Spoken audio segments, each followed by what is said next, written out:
Welcome, friend, to a space that belongs just to you. A gentle corner in the wide world where you can breathe out and let go. If you're listening right now, whether you're curled up on a couch, walking under distant streetlights, or quietly tidying a space that feels like home, know that you are warmly welcomed here. This hour, there is nothing you have to prove and nothing you need to carry. Just the steady rhythm of your own heart and the mysterious shimmer of the universe brushing at the edges of your mind. Take a moment. Notice the air around you. Notice any tension in your shoulders, your jaw, your thoughts. Give yourself permission to relax them just a little. You're not expected to remember every detail. You're not expected to get anything right. You are here to rest, to grow, and to let your mind stretch gently toward the quiet wonders that live in the shadows between science, story, and the deepest truths of self. Tonight, we explore something at once simple and impossible. You've heard about boundaries before. People talk about them as if they are clean lines, simple, almost mathematical. Just say no. Draw a boundary. Protect your space. But beneath these words, there's a secret tremor. If boundaries are so protective, why does it sometimes feel like we're building our own prison, brick by invisible brick?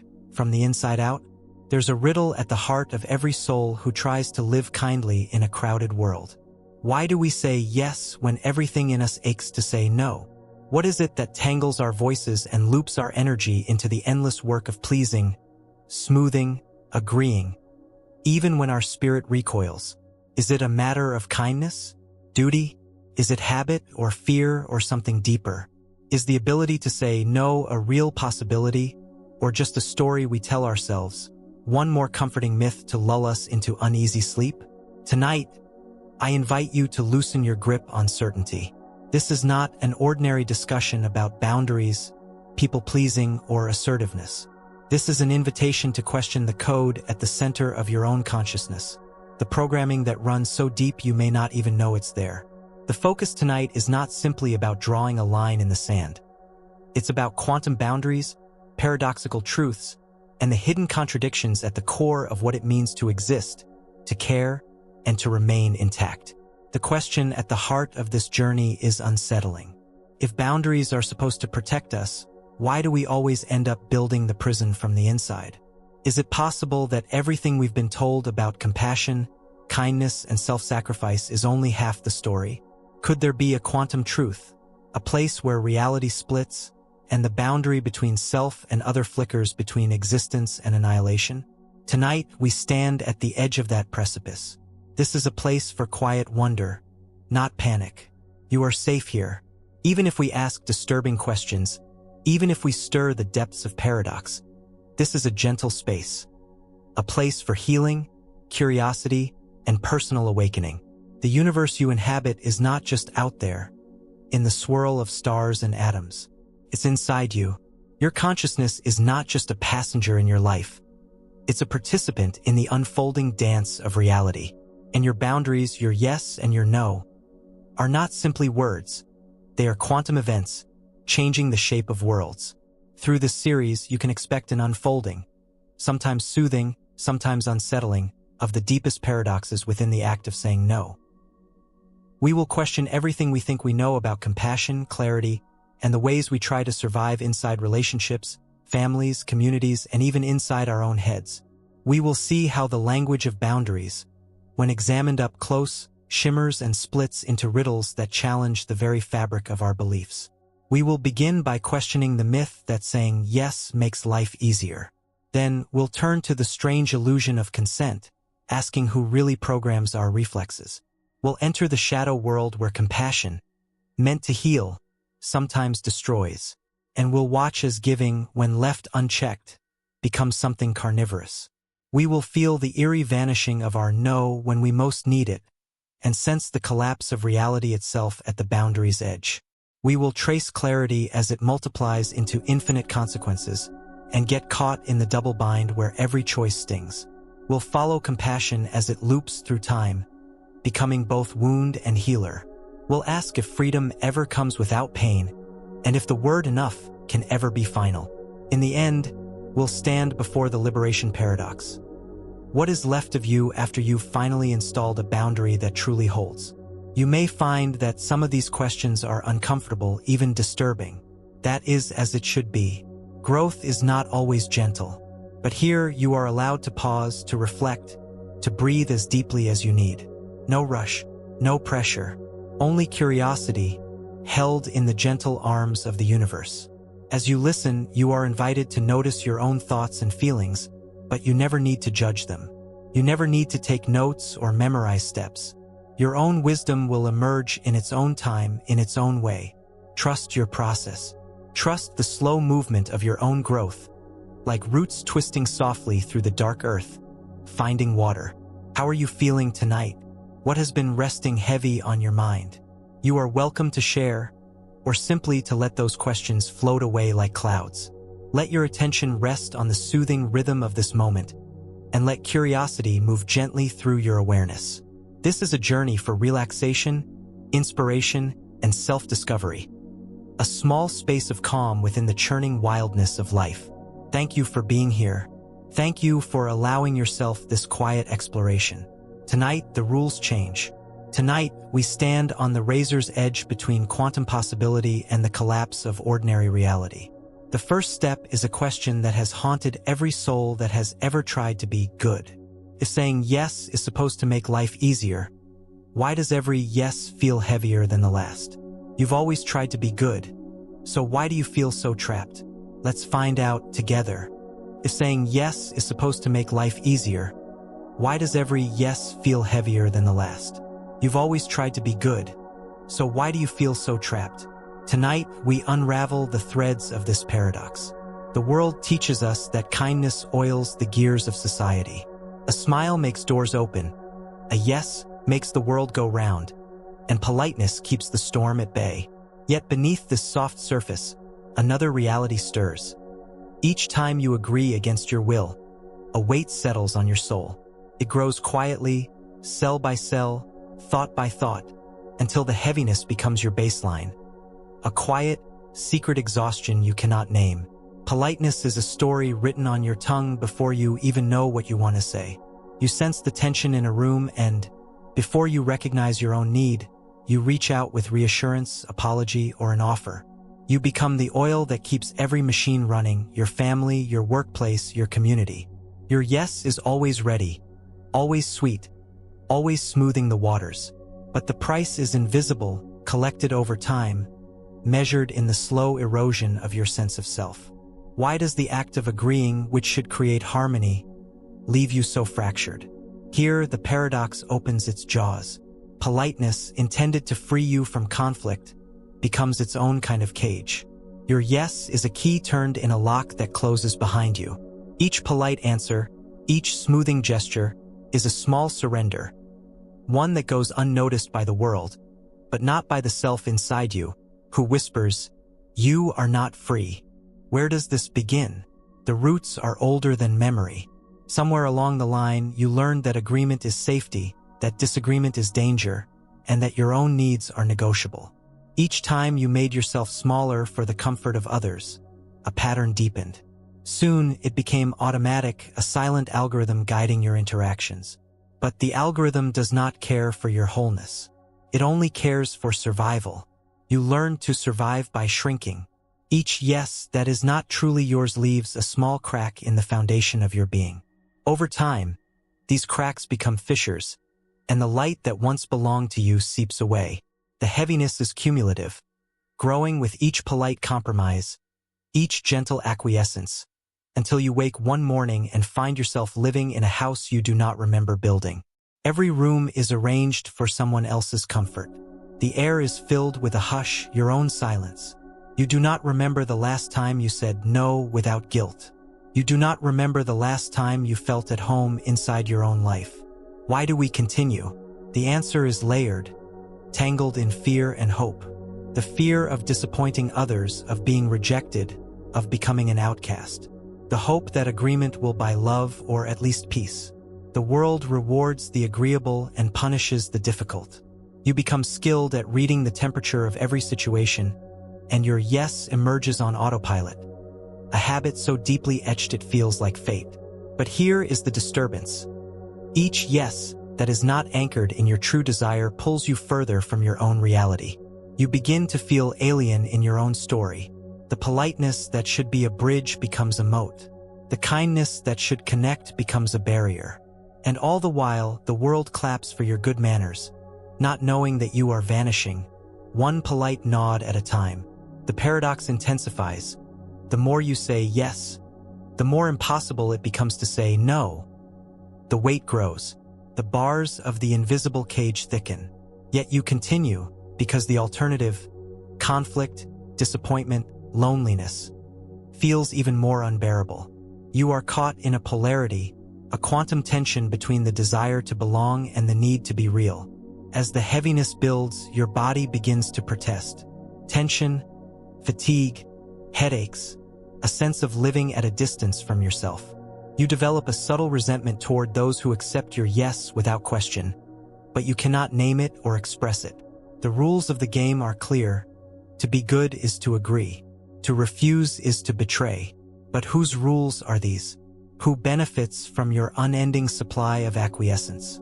And what would happen if you stopped? At the quantum edge of this paradox, a strange truth emerges. Politeness is not always kindness. Agreement is not always connection. Sometimes the politest thing you can do is to refuse to vanish. Sometimes the deepest act of kindness is to remain intact, to risk being misunderstood in order to remain real. The world may not thank you, but your soul will. Yet breaking the habit is not easy. The prison is familiar, its routines soothing in their predictability. The idea of saying no is terrifying. What if everything falls apart? What if you are left alone? What if you become the villain in the story? Still, the alternative is worse. To remain a polite prisoner is to live half alive, a ghost in your own body. The world is not served by your silence, nor is peace preserved by your vanishing. True harmony is not the absence of conflict, but the presence of clarity. The paradox remains, unresolved and shimmering. If saying yes is supposed to make life easier, why does every yes feel heavier than the last? You may sense the urge to defend your politeness, to explain that it keeps you safe, that it prevents harm. This is understandable. The habit was born of necessity. But now, as you rest here in this safe space, you are invited to see the truth beneath the habit. Your well-being matters. Your authenticity is not a luxury. It is the very foundation of your presence in the world. Gently, you are invited to begin noticing where your yes arises from habit, rather than truth. Noticing, not judging. Noticing, not forcing change. The path to freedom begins with awareness, the quiet, steady light of consciousness turned inward. There is no rush. There is only the gentle unfolding of a new reality, one in which your yes is rare and precious, because your no is honored as sacred. As you reflect on these words, you may feel a mix of relief and unease. Relief because someone has finally spoken aloud the secret heaviness you've carried. Unease because the way forward is uncertain. Both feelings are welcome here. Both are part of the quantum paradox at the heart of selfhood. Next, we will open a deeper question. If free will is real, who programmed your reflex to agree before you even know what you want? Now that you see the walls, whose fingerprints are on the locks? Let's follow the tension and see what it reveals. In the previous chapter, the paradox of the polite prisoner took center stage. A world where every yes becomes another brick in a cell you never meant to build. Now, the trap deepens, becoming more sinister and more difficult to spot. Consent is the bright banner under which the modern world organizes its rituals of agreement. The stories we hear are everywhere, about autonomy, about choice, about the beauty of freedom as the highest good. Yet beneath these stories, something hidden pulses with quiet insistence. The uncanny speed with which you say yes without ever really arriving at your own desire. When does consent begin? The very question slips through the cracks of your awareness. You walk into a conversation, a meeting, a room, and even before words are spoken, the agreement is already loading in the back of your mind. There is a microsecond, invisible to most, when your nervous system, your culture, your history, and all your ancient survival patterns surge forward and stamp the answer on your lips before you have even glimpsed what you want. Free will, so often celebrated as the ultimate marker of a conscious life, now looks less like liberation and more like a mirage shimmering over old neural pathways. Who programmed your reflex to agree? Who benefits from it? Your parents' faces swim up from the murky depths of memory. The world's expectations crowd the doorways of your imagination, and a chorus of shoulds hovers above every choice. The lock is old, and the key is invisible. This is not about malice or conspiracy, but about something much stranger and harder to name. The collective pressure of a million small signals, repeated every day until you no longer notice them. The world teaches you to move quickly toward the path of least resistance. Hesitation is punished. Assertiveness is labeled as selfish or strange, and somewhere in the quiet engine room of your mind, the reflex takes root. Consent is a performance, perfected over years. You become skilled at reading the faces in the room, the weight of silence, the subtle threats hidden in a frown, a pause, an unspoken expectation. Before you even recognize your own preference, you are already calibrating your answer to please, to soothe, to survive. The illusion of freedom persists. After all, you are the one speaking, nodding, accepting. But what if the words coming out of your mouth are echoes of a program written long before you learned to speak? This is not only about dramatic moments of betrayal or coercion. This is about the tiny, almost invisible moments of self-betrayal. The times you agree to a plan, a favor, a responsibility without checking if your body tightens, if your spirit recoils, if your inner compass swings violently away from the yes you are about to utter. In these moments, consent becomes a ghostly ritual, an autocomplete script. The world applauds your flexibility, your openness, your generosity, but the cost accrues, paid in the currency of your own clarity. How did it happen?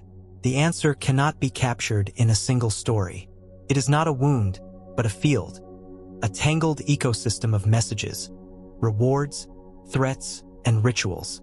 Every culture has its rules about when agreement is noble and when refusal is unforgivable. Every family has its rules about who is allowed to say no. Every school, every workplace, every gathering encodes the hidden hierarchies of who is expected to bend and who is permitted to remain intact. The programming goes deeper than any single experience. The brain, built to keep you alive, learned that quick agreement lowers the temperature of the room, smooths over potential conflicts, and avoids the ancient dangers of standing out or standing alone. The body remembers what the mind tries to forget. In the animal kingdom, safety is found in synchrony, moving as one, echoing the group signals, masking dissent. Your biology remembers. Your nervous system flinches before your mind understands why. The yes comes before the desire, and the desire becomes a mystery, shrouded in a fog of habit. Is free will an illusion? That is a question that unsettles every honest seeker.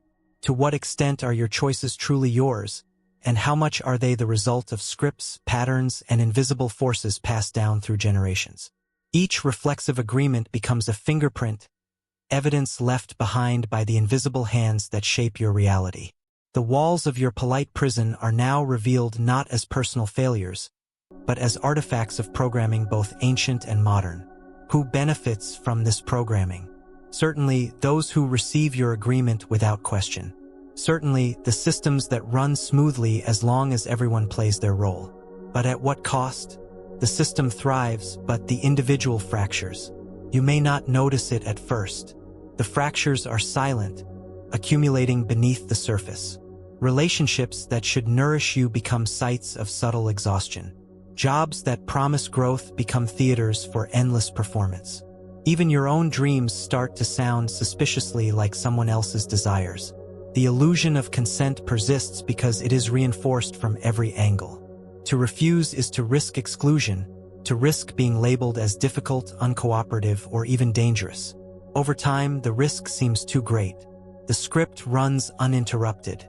But every time you agree before you even know what you want, another lock clicks into place. The prison you build is not only for yourself, it becomes the architecture of the world you inhabit. There is a strange comfort in the programming, even as it drains you. The world remains predictable. The danger of disappointment, of rupture, of loneliness is held at bay, temporarily. But the cost is profound. The consent illusion robs you of the opportunity to meet yourself honestly, to encounter your own needs, and to make contact with the part of you that longs to be real, even if it means being inconvenient. To awaken from this programming is not a matter of blame or self-recrimination. It is a matter of seeing. The act of noticing, of slowing down the moment between request and answer, of asking yourself quietly, honestly, what you truly want. The path is not easy. The programming is strong, its grooves well-worn. But every time you pause, every time you invite your true desire into the room before answering, you disrupt the algorithm. The illusion begins to flicker.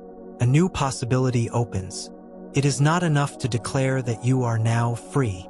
The old patterns will reassert themselves. The world will continue to reward quick agreement and punish honest hesitation. But each moment of awareness is a crack in the wall, a light that begins to reveal the fingerprints on the locks. You are not powerless. The programming is deep, but it is not absolute. With each new act of noticing, you reclaim a fragment of your autonomy, a sliver of your real self. The world may not notice. Your small acts of resistance may go uncelebrated, even punished. But inside, the balance shifts. The consent illusion loses its grip. The path to clarity, to authentic relationship, and to a quantum kind of freedom begins not with grand declarations, but with quiet, stubborn noticing. The programming may be strong, but your awareness is stronger. Now that you see the walls and the fingerprints on the locks, the story does not become easier. In fact, it grows even stranger, even more disturbing. For what happens when the very thing that is supposed to connect you, compassion, becomes a force of annihilation? Next, we will step into the territory where kindness is not only a bomb, but a weapon, where the drive to reach out can paradoxically erase you from your own life. If compassion connects us, why does it sometimes annihilate you? You've always reached out, but have you ever really existed to yourself? You arrive here with the weight of a million silent agreements. Now, another contradiction flares into view. The world hails compassion as the highest virtue, the bridge between suffering and salvation, the golden thread that binds us to one another. Compassion heals. Compassion elevates. Compassion is the force that stitches the torn fabric of the world. Yet, underneath this shimmering ideal, a dark current moves. For some, compassion becomes not a sanctuary, but a kind of dissolution, a quiet, almost invisible annihilation of self. Compassion is not a simple transaction, not a currency you can trade for peace. It is not always gentle, not always nourishing. Sometimes, compassion is a force so powerful, so overwhelming, that it erases the boundaries between self and other. You reach out, you merge, you dissolve into the suffering of another, and in doing so, you lose the coordinates of your own existence. The pain of others becomes your pain. Their needs override your own. Their wounds become the architecture of your empathy. Somewhere in the tangle, you vanish. Why does this happen? The quantum world teaches that two particles can become entangled, moving in synchrony across vast distances, influencing each other in ways that defy explanation. Compassion, too, is a kind of entanglement. When practiced without clarity, it blurs the line between your reality and another's, until you are no longer sure where you end and the other begins. In the rush to alleviate suffering, your own needs become invisible, your own pain irrelevant, your own boundaries dissolved in the flood. To reach out is to risk erasure. The paradox is cruel. The more deeply you care, the more at risk you are of losing yourself. The closer you get to another's suffering, the harder it becomes to distinguish between their needs and your own. Compassion becomes a double-edged sword. Used wisely, it heals. Used without boundaries, it annihilates. This is the cruelty within compassion, the quantum flip that turns medicine to poison. You become the caretaker, the fixer, the healer. The world praises your selflessness, your empathy, your willingness to give and give and give. But in the secret corners of your own life, you are exhausted, depleted, lost. You wonder why you cannot feel joy, why your own dreams seem so distant, why you feel hollow after so much giving. The answer is not that you are broken, but that you have been operating under a law of compassion that asks you to vanish. You've always reached out, but have you ever really existed to yourself? Has your compassion ever been rooted in your own wholeness? Or has it always been a desperate attempt to secure belonging, to avoid abandonment, to erase conflict before it can even begin? Compassion, when untethered from clarity, becomes self-erasure masquerading as virtue. The quantum paradox here is sharp.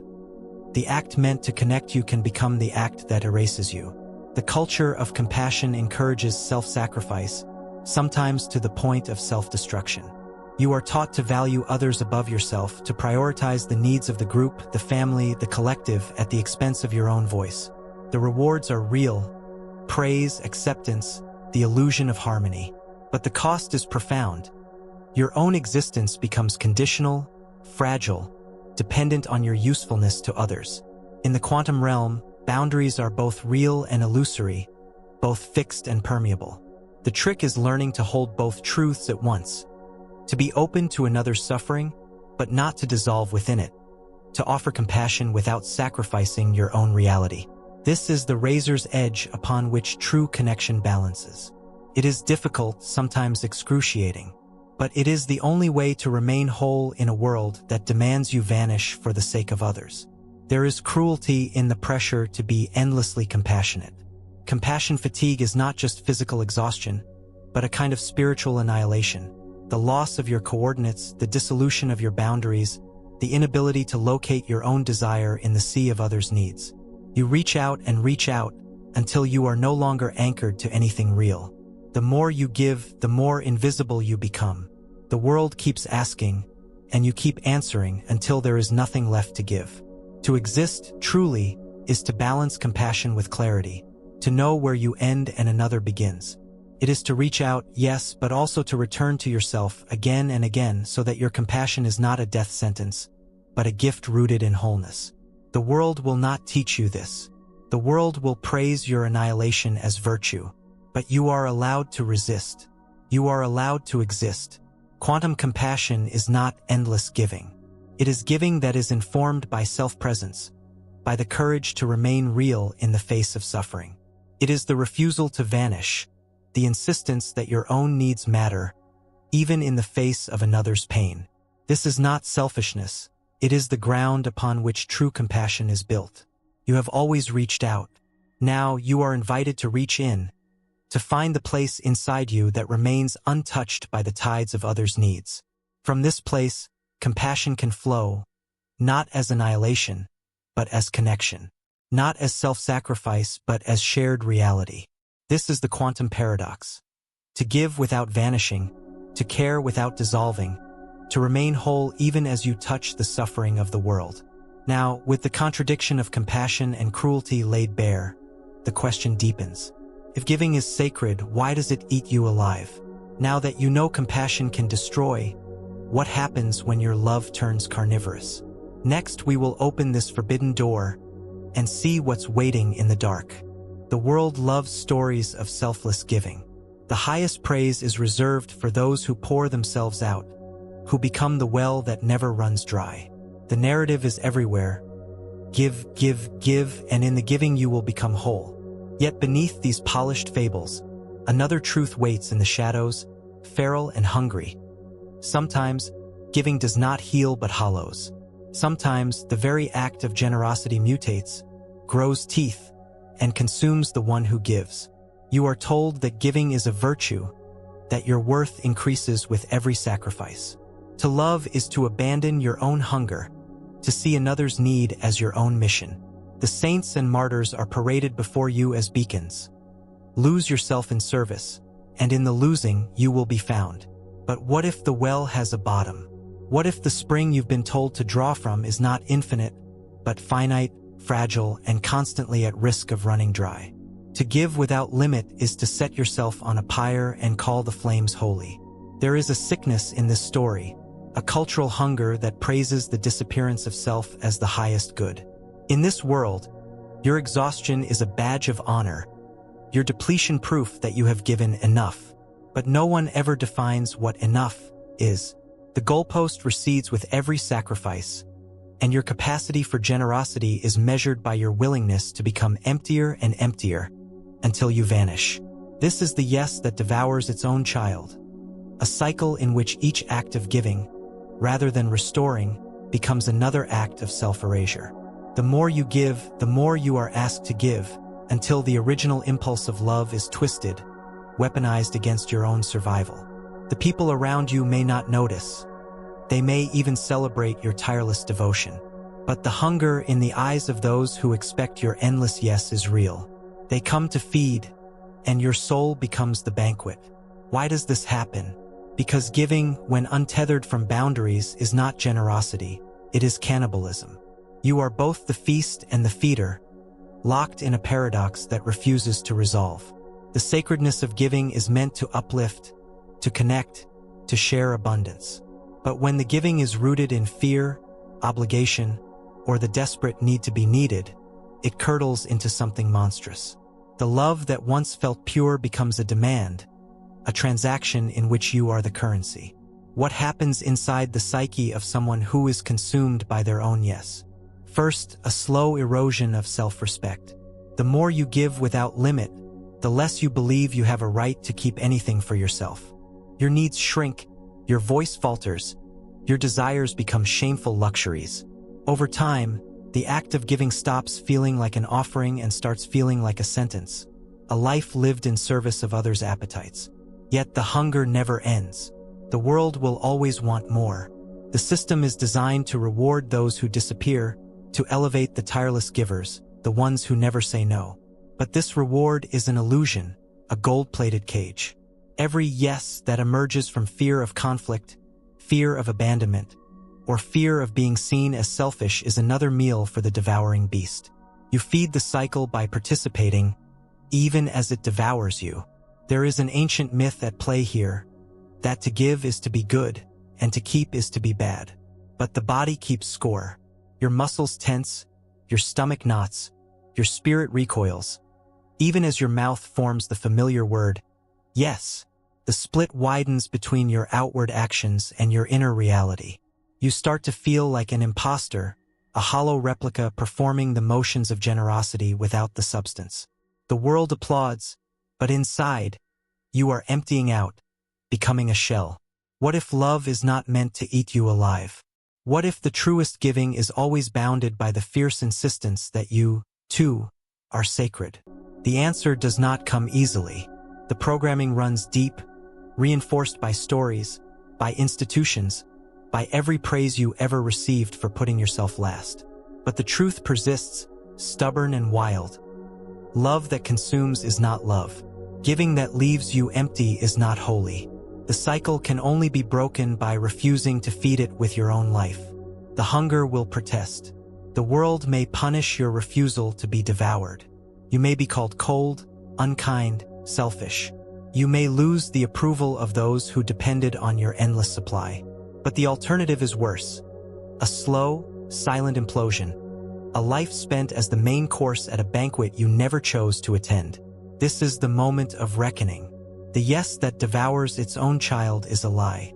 True giving is never compulsory. True love is never predatory. The sacredness of giving only exists within the clarity of boundary, the quiet, adamant refusal to vanish for the sake of others' comfort. To reclaim yourself is not to betray love, but to make it real again. Only then can generosity return to its rightful place as a celebration, not a sacrifice. Now that you know compassion can destroy, what happens when your love turns carnivorous? The answer is not simple. There is no map for reclaiming your yes and your no from the jaws of this paradox. But awareness is the first act of rebellion. The hunger cannot consume what it cannot reach. Your wholeness is the lock. Your boundaries are the answer the world does not want to hear, but desperately needs. Next, we will turn toward the haunting presence of no, and the way boundaries seem to vanish the moment they are most needed. If boundaries are the answer, why do yours disappear the moment they're needed? After seeing the monster in your compassion, do you even trust yourself to say no? If boundaries are the answer, why do yours disappear the moment they're needed? After seeing the monster in your compassion, do you even trust yourself to say no? You have learned the dangers of unchecked giving, the way love and compassion can mutate into something carnivorous, a beast that devours its host. Now, a new terror steps forward, the ghostly vanishing of your no at the moment you most need it. For all the talk of boundaries, for all the self-help mantras that proclaim the sacredness of refusal, the truth is that your no often arrives too late, too soft, or not at all. Why does this happen? The answer is both simple and terrifying. The more urgently you need your boundary, the more likely it is to dissolve. The moment of crisis, the instant when your well-being is on the line, is the moment your programming betrays you. Your no evaporates, your voice stutters, and you find yourself swept along by currents stronger than your will. You become a ghost in your own story, present but powerless. You have read the books, attended the workshops, repeated the affirmations. In theory that your boundaries matter. You have practiced in the mirror, rehearsed your lines, summoned your courage. Yet, when the moment arrives, when someone asks too much, pushes too far, takes too deeply, your no vanishes. A strange amnesia takes hold. You watch yourself say yes again, even as your mind screams in protest. This is not weakness, not a failure of character. This is the legacy of every lesson you've ever learned about survival. The ghost in your no is the result of centuries of programming, generations of stories that warn of the dangers of refusal. The world is built to punish those who say no. To refuse is to risk exile, loneliness, or even violence. The stakes are high and your nervous system knows it. The ghostly nature of no is rooted in fear.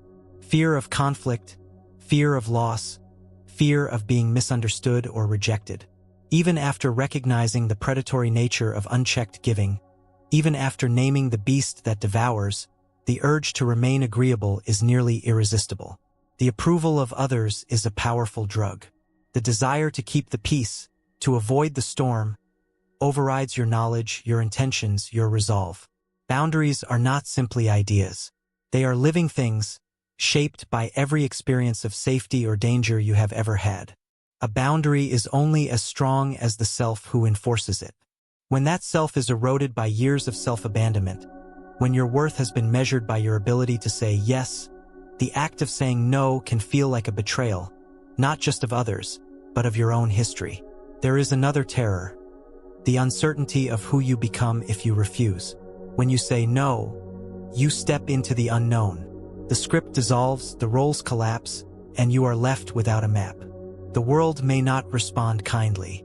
You may lose connections, opportunities, or even your own sense of identity. The ghost in your no is the shadow of this fear, the haunting uncertainty that clings to every act of refusal. After seeing the monster in your compassion, do you even trust yourself to say no? The answer may be no, and that too is a truth worth naming.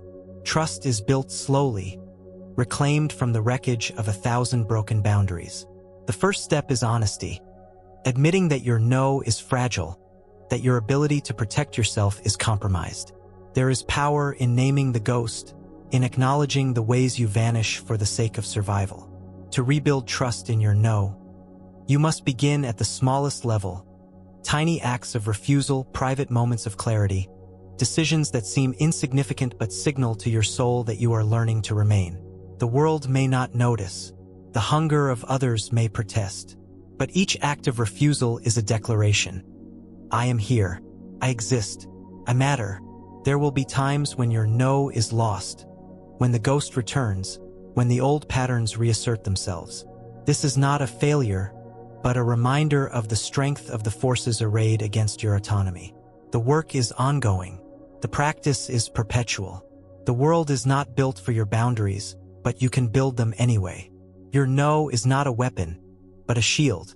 It is not an act of violence, but of survival. Each time you honor it, the ghost grows weaker, the self grows stronger, the possibility of wholeness grows more real. There is no final victory, no moment when the work is finished. But every refusal is a crack in the old programming, a portal to a new reality. If boundaries are the answer, why do yours disappear the moment they're needed? The answer is as complex as the world you live in, as old as the stories you were taught. But the question remains, a glitch in the system, a haunting you cannot exorcise. Next, we will step into a stranger territory still. If boundaries define reality, Why does every no threaten to erase you? Now that you finally tried to say it, are you still here? Or did the universe just blink? The ground is shifting, the rules are changing. Your presence is the only anchor you have left. The universe, at its most fundamental, is a story about boundaries, particles and waves, this or that, here or there, self or other. Every reality, every world, every identity is carved out by invisible lines drawn in the dark. Boundaries make things real. They separate, they clarify, they give structure to what would otherwise be infinite and unmanageable. But these boundaries, so essential to creation, are not as solid as they seem. They tremble at the edges, dissolve under scrutiny, flicker in and out of existence like the ghostly uncertainty at the heart of quantum physics. You have been told that boundaries are the answer, the solution to overgiving, the cure for self-erasure, the shield against those who would consume you. The formula seems simple enough. Draw a line. Say no. Insist on your space, your needs, your truth. But what happens in the split second when you finally try to enforce a boundary? What happens when you utter the forbidden word, when you push back against the tide, when you insist that your reality matters? A strange vertigo arises, a sensation that the ground beneath your feet is not as solid as you once believed. The people around you recoil, stumble, sometimes even vanish.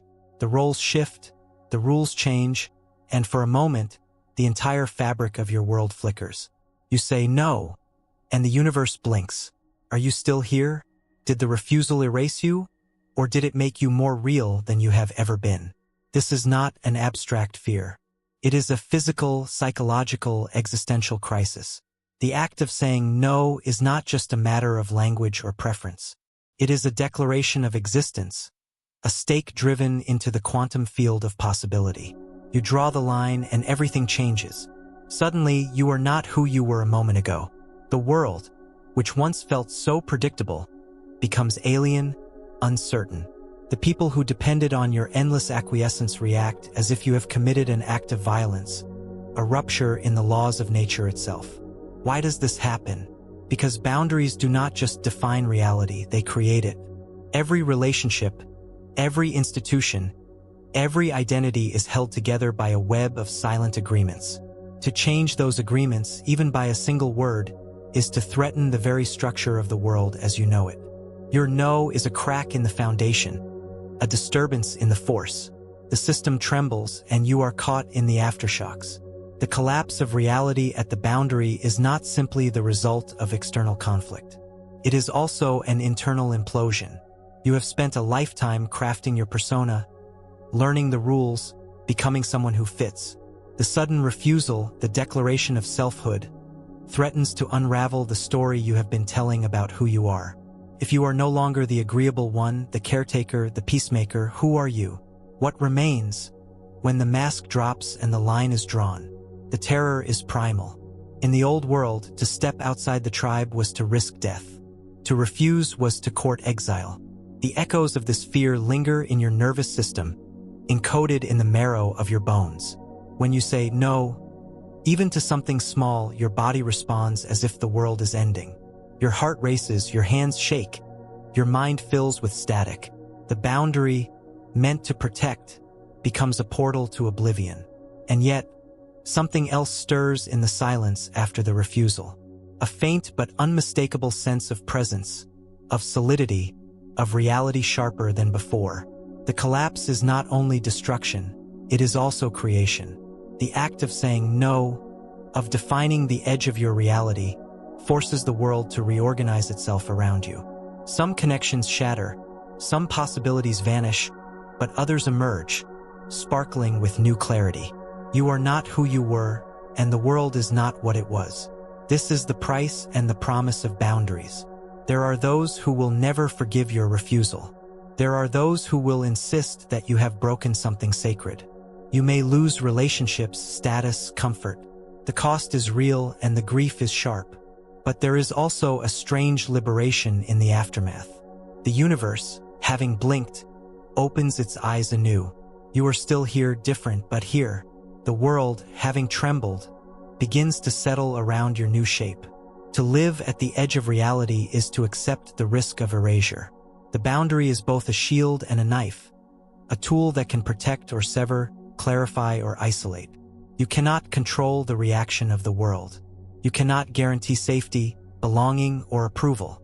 All you can do is insist on your own reality, to refuse to vanish for the comfort of others. This is not selfishness, it is survival. It is the only way to remain real in a world that rewards disappearance. The collapse of reality at the boundary is both terrifying and exhilarating. It is the crucible in which the self is forged, the arena where identity is tested and refined. Every no is a risk, a gamble with the structure of the world. Sometimes the gamble pays off. Sometimes it costs everything. But to refuse the gamble is to accept a half-life, a ghostly existence at the edge of your own story. Now that you have finally tried to say it, are you still here? The answer is uncertain, flickering in the quantum possibilities of your own courage. But every act of refusal, every insistence on your own reality, is a signal, a message to the universe that you will not be erased. The ground may tremble, the sky may darken, but your presence endures. The paradox remains unresolved. If boundaries define reality, why does every no threaten to erase you? The answer is both simple and impossible.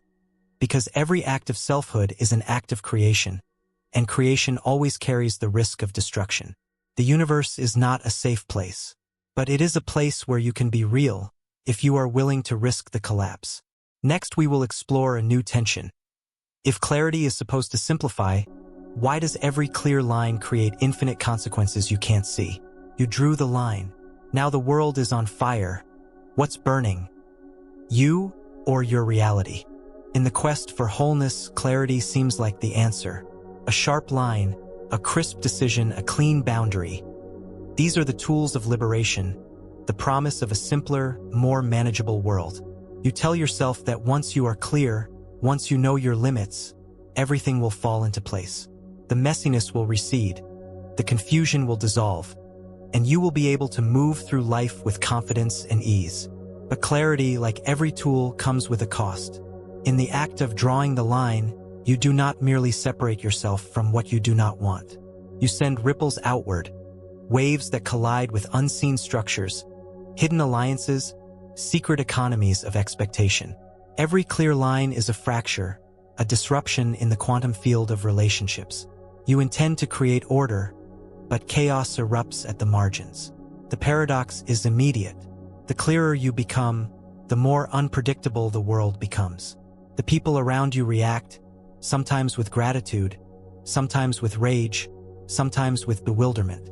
The old systems no longer work. The roles break down. The clarity you sought is local, precise, manageable. The chaos it unleashes is non-local, spreading in ways you cannot anticipate or control. Why does this happen? Because clarity is not just a personal act. It is a collective event. Your decision, your boundary, your refusal to be consumed changes the entire ecosystem of your life. Old patterns unravel, alliances shift, expectations crumble. The world, accustomed to your compliance, resists your clarity. The fire spreads, burning away what is unsustainable, but also threatening what you hope to preserve. You drew the line. Now the world is on fire. What's burning? You or your reality? The answer is never simple. Sometimes the fire reveals what needed to go, the old stories, the dead relationships, the habits that kept you small. Sometimes the fire consumes what you held dear, leaving you bereft, unsure if the cost was worth it. There is no way to know in advance. The only certainty is that nothing will be the same. Clarity forces you to confront the consequences of your own existence. To insist on your boundaries is to accept responsibility for the chaos that follows. You cannot control the reactions of others, the outcomes of your choices, the trajectory of the fire. All you can do is remain present, honest, and willing to face what comes. The world will not reward your clarity. In fact, it may punish you for disrupting the old order. But to refuse clarity is to drown in ambiguity, to vanish in the fog of endless negotiation. The chaos that erupts from clarity is not a sign of failure. It is a sign that the system is changing, that the old equilibrium is no longer possible. The fire is both destruction and purification, both loss and liberation. You are forced to confront what remains when the old structures burn away. Sometimes you find new strength, new allies, new possibilities. Sometimes you are left with ashes. But even in the ashes, there is the possibility of rebirth. You may feel guilt, regret, even despair as the fire spreads. You may question your decision, wish you could undo the line you drew. This is natural. The price of clarity is high, and the losses are real. But the alternative, a life lived in perpetual confusion, endless compromise, and quiet self-erasure, is worse. The fire may burn, but it also clears the ground for something new. What's burning? You or your reality? The answer is both and neither. The fire reveals what is true, what is necessary, what is possible. The clarity you claimed is not a guarantee of happiness, but a foundation for authenticity. The world may rage against your boundary, but you remain. Changed, perhaps scarred, but undeniably real. If clarity is supposed to simplify, why does every clear line create infinite consequences you can't see? The quantum world answers with a riddle. Every active definition creates new possibilities, new uncertainties, new worlds. The only way forward is through the fire, through the chaos, the grief, the unknown. Next, we will unravel a deeper snare. If you can't say no, but saying yes kills you, what happens when both choices collapse? Now you see the trap, but what if escaping means never being understood again? The stakes have never been higher, and the paradox tightens its grip. You find yourself standing at the intersection of impossibility, a place where neither path leads to freedom. On one side, the relentless expectation to say yes, to keep peace at any cost, to maintain the flow of love, work, and community even as it starves your spirit. On the other side, the cold, sharp risk of no, with its promise of conflict, isolation, misunderstanding, and the threat of becoming a stranger to everyone you thought you belonged to. For years, maybe decades, you have tried to find a third option, a secret exit from the trap. Yet, every escape route folds back on itself, looping you into a deeper paradox. You are caught in a quantum double bind, a place where every choice erases you, and every refusal marks you as a problem, a traitor, or worse, a cipher nobody can decode. In the classical world, choice is simple. One thing or another, yes or no, acceptance or refusal. But your lived reality, haunted by history, family, culture, and biology, is not so straightforward.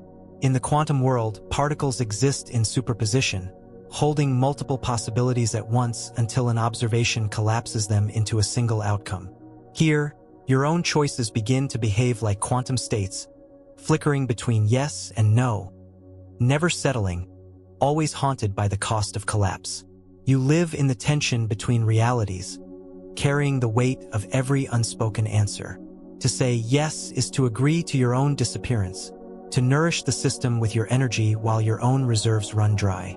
Yet to say no is to risk a rupture so profound that the world may never knit itself back together. The moment you even contemplate escape, freedom from the double bind, your mind is flooded with every consequence. The heartbreak in a loved one's face, the anger of a boss or colleague, the incomprehension in the eyes of your community. You are asked to pay in currency you don't possess. Even your body rebels. Tight chest, trembling hands, the bitter taste of panic. You are split down the middle, unable to move forward or back. What is this trap and how did it get built? It is not the result of a single event, but the accumulation of a lifetime's worth of programming. Each moment of forced compliance, each punishment for refusal, each time you were told that love means sacrifice, that peace means silence, that belonging requires disappearance. The neural pathways run deep. Your reflexes are not simply learned, they are carved into your nervous system by necessity, by survival, by the deep genetic memory of exile and its dangers. You are told that only the weak get stuck, only the indecisive waver. But the truth is far stranger. It is precisely because you see the stakes, because you know the price, that your paralysis is so profound. You are not simply hesitant. You are aware, painfully so, of every possible timeline that radiates out from your answer. The double bind is not a sign of confusion. It is a sign of your ability to see reality in its full complexity, to hold contradictions that others refuse to acknowledge. Now you see the trap. Escape looks like a fantasy. Every move has its counterweight, every assertion its punishment. When you do finally choose, reality collapses around you, and the outcome is rarely what you hoped for. If you persist in saying yes, you watch your own life shrink, your inner landscape becoming a desert, a wasteland of unspoken needs and unseen desires. If you finally risk no, the fallout is immediate, a storm of protest, a withdrawal of affection, a shattering of peace. What if escaping means never being understood again? This is the horror at the heart of the double bind. Your need to be known, to be seen as good, as kind, as loyal collides with your need to survive. The price of freedom is the risk of becoming a stranger, not only to others but sometimes to yourself. You may find that in the act of saying no, you no longer recognize the face in the mirror. The world reflects back a version of you that you never intended, that you cannot control. This is not a failure. This is the reality of a world that resists your wholeness. The double bind is not evidence of your inadequacy, but a glitch in the system, a sign that the rules themselves are broken, that the game is rigged. You are not alone in the trap. Every sensitive soul, every person who has ever tried to belong without disappearing, lives here with you in the quantum shadowland. The work is not to resolve the double bind. The work is to endure its pressure, to hold the paradox without being destroyed by it. Sometimes the only act of power is to remain aware, to refuse to choose until you know that you are choosing for yourself, not for the system. The world will not thank you for this. It will punish you for the tension, for the refusal to collapse into a single answer. But in the midst of the pressure, you remain real. You see the trap. You know the stakes. You feel the impossibility at every turn. And still, you endure. The double bind becomes your crucible, your teacher, the forge in which your truest self is tempered. Every refusal to disappear, every moment of presence in the face of erasure, is a radical act. It does not matter if you are understood. What matters is that you remain tattered, uncertain, unresolved, but present. If you can't say no, but saying yes kills you, what happens when both choices collapse? The answer is not found in resolution, but in the ongoing act of survival. The double bind is not a prison. It is the site of your most ferocious becoming. To exist here is to defy the rules, to insist on your paradoxical wholeness. Even when you cannot escape, you can refuse to be erased. Next, we will unravel the time loop of compassion. If compassion is timeless, why does your past keep hijacking your present with guilt? You thought you were healing. What if you're just repeating the wound across realities? You have struggled through the double bind, endured the tension of impossible choices, survived the collapse and the fire. Now, a subtler danger stalks your every kindness. The haunting persistence of the past, the way old wounds masquerade as present compassion, looping your life into an endless repetition.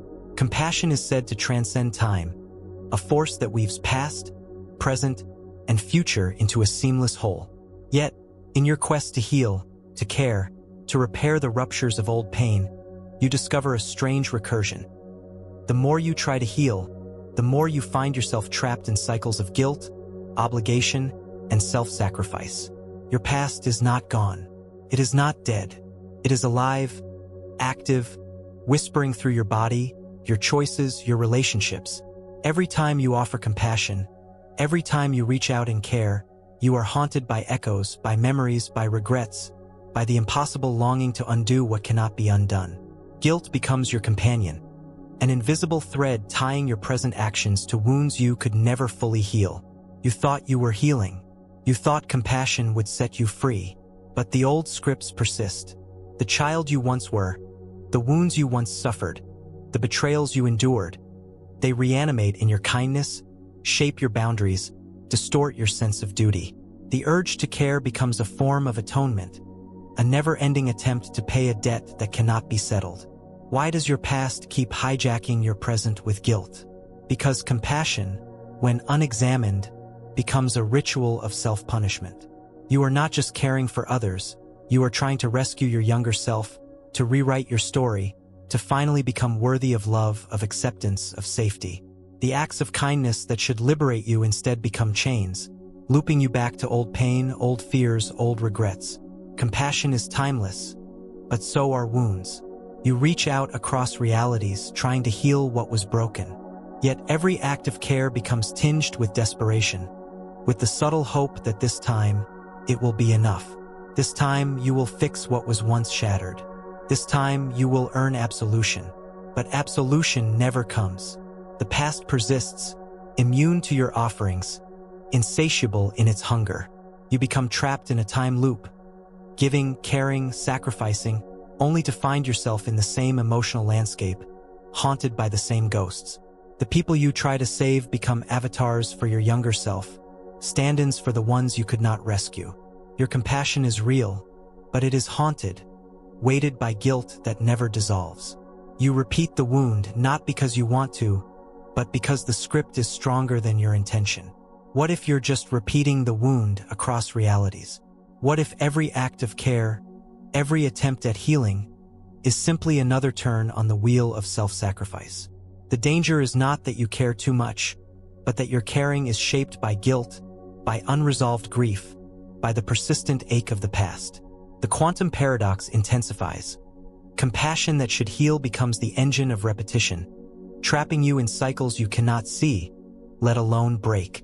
You are not alone in this haunting. The world is full of people replaying old stories, repeating old wounds, trying to fix what cannot be fixed. The courage required is immense, not only to care, but to care without compulsion, to offer kindness that is free of guilt, to create new realities not dictated by the wounds of history. To break the time loop, you must see it clearly. You must notice when guilt is guiding your compassion, when the past is writing your present. This noticing is not judgment, but liberation. Each act of clarity is a step toward freedom, a refusal to let old pain dictate your current reality. Compassion can be timeless, but so can your freedom. You are allowed to care without being haunted. You are allowed to draw boundaries with love. The past is a powerful force, but it is not destiny. You are not required to repeat the wound. The choice is never easy, the programming never simple to unravel. But the possibility exists, a new story, a new act of kindness, a new kind of self-respect. You thought you were healing. What if you're just repeating the wound across realities? The question is unresolved, the paradox alive. But in your awareness, in your refusal to let guilt guide your hand, a new reality flickers into being.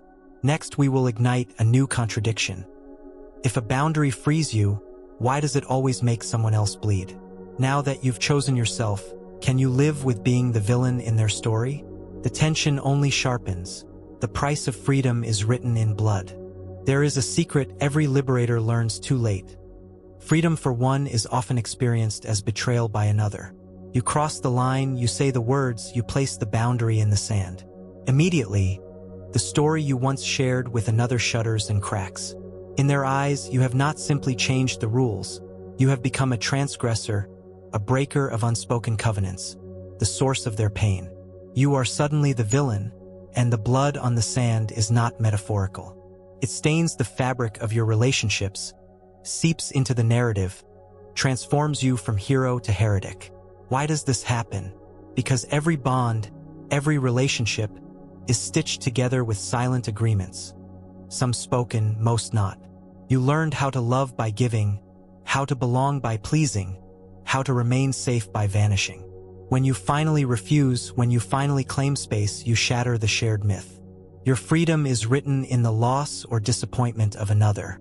The cost is real, and the bill comes due the moment you step out of the old script. The ache is immediate. You see it in their eyes. Hurt, confusion, sometimes rage. The pain is sharper because it feels unjust. You were simply surviving, simply choosing not to disappear, simply asking for what was always yours. But to them, you are now the one who withholds, who disrupts, who breaks the flow of love, care, convenience. Your boundary is a knife. You cut yourself free, and someone else bleeds. This is the paradox of liberation. You tell yourself that setting boundaries is about self-care, about healing, about mutual respect. Yet every act of self-respect that overturns a silent bargain is experienced by someone else as harm. The guilt is thick, almost suffocating. You try to explain, to justify, to smooth the edges. But explanations rarely heal the wound. The narrative shifts and you become the villain in the stories told about you. Now that you've chosen yourself, can you live with being the villain in their story? The question haunts every act of liberation. You were taught to fear this role. To be cast as the betrayer, the cold one, the selfish one, is to risk exile. The threat of social death is as real as any other pain. Sometimes the longing to return to the old role, to resume your part in the story, is overwhelming. Anything to avoid the look of betrayal, the accusations of cruelty. The world does not teach you how to carry this burden. Self-help guides tell you to set boundaries, to honor your truth, to stand firm. They do not mention the aftermath, the silence that follows, the anger that erupts, the heartbreak that lingers. You are left alone with your decision, second-guessing every word, every gesture. Was it too much? Was it too soon? Was the cost too high? You seek reassurance, but none comes. Those who depended on your endless yes have lost their anchor. Their pain is real, and you cannot deny it. The boundary that saved you is also the line that wounds them. You try to offer kindness, but kindness is now suspect, tinged with the memory of refusal. The old trust is gone, replaced by a wary distance. There is no map for this territory. You grieve the losses, sometimes quietly, sometimes in sobs that shake your body. You mourn the innocence that vanished with your first act of refusal. The realization settles in, you cannot control how others experience your boundaries. You can only be responsible for your own reality. The urge to return to the old role, to mend, to heal, to erase the pain is strong. But to do so would mean abandoning yourself again, reopening the wound you fought so hard to close. You learn to sit with discomfort, to accept that liberation is not clean, not painless.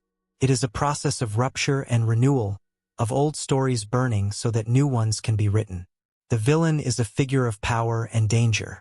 To become the villain in someone else's freedom is to accept that you cannot be loved by everyone, that your wholeness will be misread as harm by those invested in your disappearance. It is to accept the loss of innocence, the end of the story in which everyone is happy, everyone is safe, everyone gets what they want. You wonder if the pain will ever subside, if the guilt will ever loosen its grip. Some days it seems unbearable. Other days you feel a new strength, a fierceness that grows in the ashes of approval. You do not seek to harm, but you also refuse to vanish. This is the heart of the paradox. Your right to exist will always be experienced by someone as a threat. If a boundary frees you, why does it always make someone else bleed? The answer is both tragic and necessary.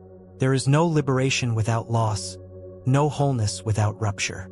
The blood on the sand is the price of presence. You are not cruel, but you are no longer willing to be consumed. Now that you've chosen yourself, can you live with being the villain in their story? The answer is slow, uneven, often uncertain. Some days the weight feels unbearable. Other days you recognize it as the cost of becoming real. You do not celebrate the pain you cause, but neither do you apologize for needing to exist. Next we will ignite an even deeper explosion. If enough is the end, why does it explode into 1,000 new demands the second you say it? You dropped the bomb. Now what survives, your truth or just the fallout? You reach a threshold. The strain of endless giving, the weight of old stories, the sharpness of guilt, all converge at the breaking point. You speak the word you were never allowed to say, enough. The world halts. Time fractures. The shockwaves ripple outward. Visible, invisible, felt by everyone who once drew sustenance from your silence. Enough was supposed to be the end of the story, the closing of the door, the moment you reclaimed your life. But enough is not an end. It is a detonation, a rupture in the fabric of the system. Instead of peace, there is chaos. Instead of relief, there is a proliferation of demands, accusations, new negotiations. The boundaries you thought were secure are tested, pushed, sometimes shattered. Each assertion of enough is met with counterclaims. How could you? What about me? You used to be so different. The world reorganizes around the vacuum your refusal creates. You dropped the bomb. The fallout is everywhere. The air is thick with confusion, anger, and grief. Some people withdraw, licking their wounds. Others escalate, trying to force you back into your old role. The negotiations are endless, the guilt relentless. You are asked to explain, to justify, to soften the impact. But there is no explanation that can erase the shock, no apology that can restore the old order. Why does enough explode into 1,000 new demands? Because the systems built on your compliance cannot survive your refusal. The stories people tell about you, about themselves, are threatened. Your enough exposes their dependence, their entitlement, their own inability to say enough to others. You become the lightning rod, absorbing the shock, drawing the anger, carrying the blame. You watch as your world is dismantled, piece by piece. Relationships shift, sometimes ending, sometimes mutating into something unfamiliar. Old alliances dissolve. You discover who was attached to your giving, who was invested in your silence. The landscape is unrecognizable. Your truth survives, but at great cost. The fallout is real: loneliness, uncertainty, a new sense of danger. You are tempted to retreat, to take back your words, to repair the damage. But you know that to do so would be to betray yourself, to erase the progress you have made. The bomb cannot be undetonated. The word enough cannot be unsaid. The only way forward is through the rubble, through the ashes, through the grief and uncertainty. What survives, your truth or just the fallout? Some days it seems as though only the fallout remains. You are surrounded by debris, by reminders of what was lost. Other days you catch a glimpse of something new, a clarity, a strength, a sense of self that is not dependent on others' approval. The cost is high, but the alternative was slow suffocation. You are learning to live in the aftermath, to find meaning in the ruins. You are learning that enough is not a single act, but a practice, a daily reaffirmation of your right to exist, your right to refuse, your right to define your own reality. The demands will not cease. The negotiations will not end. But you are no longer required to participate. If enough is the end, why does it explode into 1,000 new demands the second you say it? Because the world is not built for your refusal. The system is designed to absorb your giving, to feed on your compliance. Your enough is a revolution, a disruption, an act of war. The fallout is inevitable. The survival of your truth is not guaranteed. You dropped the bomb. Now what survives, your truth or just the fallout? The question is open, unresolved, alive with possibility. You are not alone in the aftermath. There are others who have spoken the forbidden word, others who are rebuilding in the rubble. Your presence is enough. Your existence is a declaration. Next, we will face the last and sharpest paradox. If you finally install a quantum boundary, who do you become on the other side, and is there any you left at all? You survived the implosion, but now that everything's possible, can you ever come back to ordinary reality? The journey's final edge is not safety, but transformation. You arrive at the edge of the story, the final threshold, the last quantum cliff. After endless negotiations with yourself and others, after the detonation of enough and the long dark of fallout, you confront the possibility of a new kind of existence. The boundary is not theoretical now. It is real.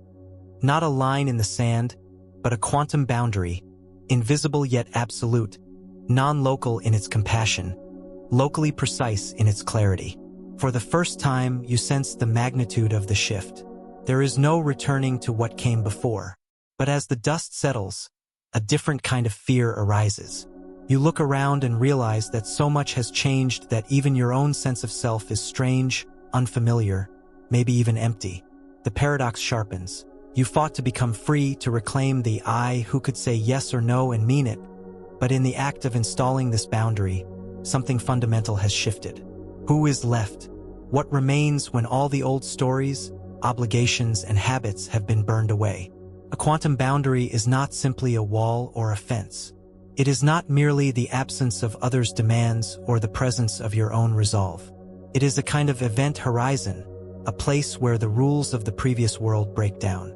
The boundary is not just between you and the world, but between versions of yourself, one who lived in compliance and erasure, and one who now stands, trembling but present, in a reality defined by choice. You have stepped into a new field of possibility. The world you once knew has collapsed, and in its place are the raw materials for something unrecognizable. Freedom, for so long the distant light, now presses in from all sides. It is terrifying. You are no longer organized by the reflexes of politeness, guilt, or fear. The familiar gravity of old relationships, obligations, and routines is gone. You are weightless, suspended in an unfamiliar dimension. It would be easier, in some ways, to turn back, to rejoin the old scripts, to resume the comforting rhythms of self-sacrifice and disappearance. But those bridges have burned. The you who could tolerate that reality no longer exists. This is the paradox at the heart of liberation. To become truly free is to lose the self that freedom was supposed to serve. The person who endured, who negotiated, who survived by pleasing, is gone. The new self is undefined, a quantum potential capable of anything, yet attached to nothing.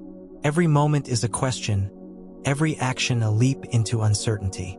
You have become a stranger to yourself, haunted not by the demands of others, but by the sheer openness of possibility.